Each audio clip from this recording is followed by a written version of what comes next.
இன்றைக்கி நம்ம சேனலில் ரொம்ப ஈஸியான சூப்பரான டேஸ்டியான மிக்சியிலே மாவு அரைச்சி போண்டா எப்படி செய்கிறதுன்னு பார்க்கலாங்க. முதல்ல உளுந்தை ஊற வச்சுக்கலாங்க. நான் 2 கிளாஸ் அளவு உளுந்தை ஊற வச்சு ஃப்ரிட்ஜில் வச்சு 3 மணி நேரம் ஊற வச்சு எடுத்துருக்கேங்க. உளுந்தை ஒரு மிக்சி ஜாரில் போட்டு கொஞ்சம் கொஞ்சமாக தண்ணி ஊற்றி கொஞ்சம் கொஞ்சமாக அரைக்கணுங்க. ஃபுல் ஸ்பீடில் அரைக்கக்கூடாது, அப்பப்போ நிறுத்தி அரைச்சிக்கணுங்க. தண்ணி சேர்க்கும் போது உளுந்து ஊற வச்ச தண்ணியே சேர்த்துக்கலாங்க.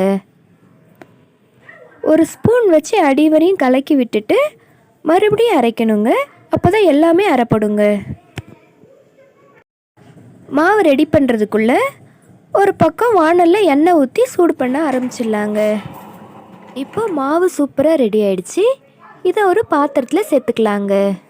அடுத்து ஒரு 2 பத்தை தேங்காவை இந்த மாதிரி குட்டி குட்டியாக மெலிசாக கட் பண்ணி வச்சுக்கலாங்க. உளுந்து மாவில் தேவையான அளவு உப்பு போட்டுட்டு நல்லா கிளறிக்கோங்க. அடுத்து 5 மீடியம் சைஸ் வெங்காயத்தை இந்த மாதிரி நீட்டு வாக்கில் கட் பண்ணிவிட்டு மசிச்சு விட்டுக்கலாங்க. அப்போ தான் வெங்காயம்லாம் நல்லா மெலிசாக இருக்கும், மாவோடு நல்லா கலந்துருக்குங்க.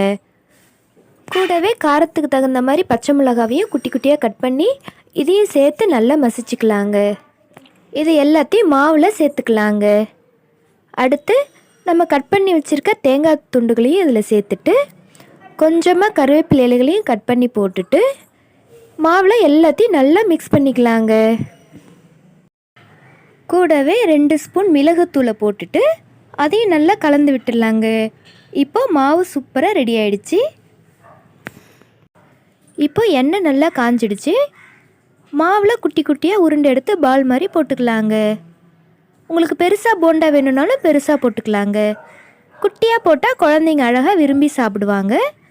உங்களுக்கு எந்த சைஸ் வேணும்னாலும் போட்டுக்கலாங்க. போட்டு கொஞ்ச நேரம் இந்த போண்டாவில் மேலே வர்ற வரையும் கிளற வேணாங்க, இல்லைன்னா மாவெல்லாம் ஃபுல்லாக உடஞ்சிருங்க. இந்த மாதிரி போண்டா மாதிரி மேலே வந்ததும் எல்லாத்தையும் திருப்பி போட்டுக்கலாங்க.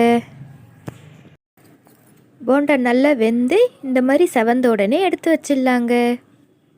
இது கூட வெள்ளை சட்னி தொட்டு சாப்பிட்டா ரொம்ப அருமையாக இருக்குங்க. இந்த சட்னி எப்படி அரைக்கிறதுன்னு வேற ஒரு வீடியோவில் போட்டிருக்கேங்க. அவ்வளோதாங்க, ரொம்ப ஈஸியான சூப்பரான ஈவினிங் ஸ்நாக்ஸ் தயார். உணவை முடிந்தவரை வீணாக்காதீர்கள். இந்த வீடியோவை பார்த்ததுக்கு மிக்க நன்றி. உங்களுக்கு இந்த வீடியோ பிடிச்சிருந்ததுன்னா வீடியோவை லைக் பண்ணுங்கள், ஷேர் பண்ணுங்கள். இதே மாதிரி நிறைய வீடியோஸ்க்கு நம்ம சேனலை மறக்காமல் சப்ஸ்கிரைப் பண்ணிடுங்க.